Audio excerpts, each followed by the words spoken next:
would you pick for your last meal if you were told that you're going to be executed the next day? Well, this is what some people are facing in our society right now due to capital punishment or the death penalty.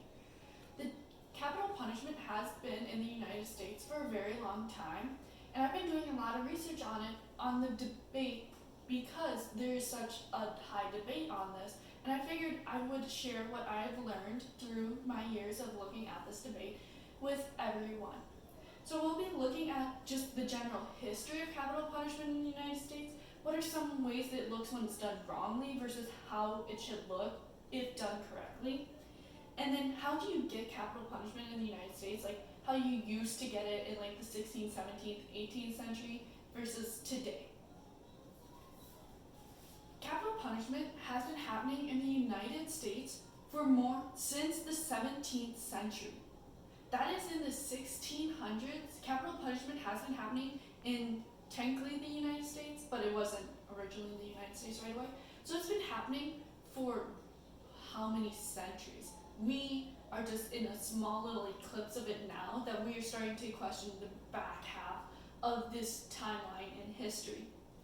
It's been around for 4 centuries in the land that is now called the United States. That is such an astonishing number I found that I wouldn't have thought it would have been here for 4 centuries. I was thinking more like 2. So it was very surprising for me that that's how long it has been in this area. There's so many different ways that capital punishment has changed throughout this timeline. You started with like hangings and torture methods.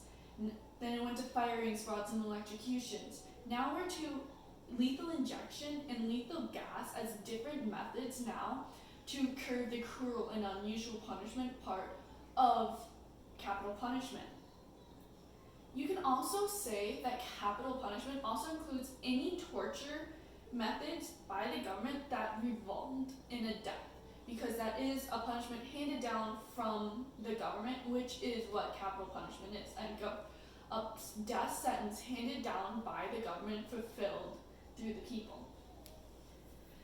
When it's done wrong, capital punishment can go horribly wrong. There's different medical conditions that make capital punishment go awful. I mean, some people can have easily like hemorrhaging and then they just bleed out. And their capital punishment is so much more painful than everything else.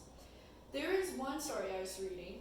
A person had little like tumors, so if a physician didn't participate, the person would bleed out and then basically choke to death because it would impair their breathing so much that it was classified under cruel and unusual punishment, that they had to have a different method of doing this. And this is where that lethal gas comes into play. And it's just, when it's done wrong, it is very painful, and it actually revolves around a couple of court cases that it was so painful because cruel and unusual punishment is considered under the cruel in that the cases have gone to court after the person's death. But if it is done correctly with a physician participating in capital punishment, it is fairly painless because you are put to sleep first with lethal injection and then the poison is put into you. So it is quick, it's within like a 10-minute time frame, and it's almost for the prisoners, as long as they're okay with it, it's like almost going to sleep because you go out and you just don't know. You just know you're not waking up next. And it's fairly simple, nice, easy.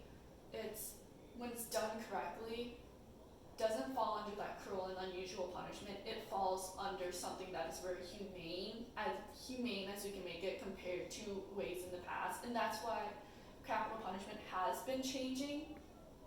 Well, there's many different ways someone could receive capital punishment.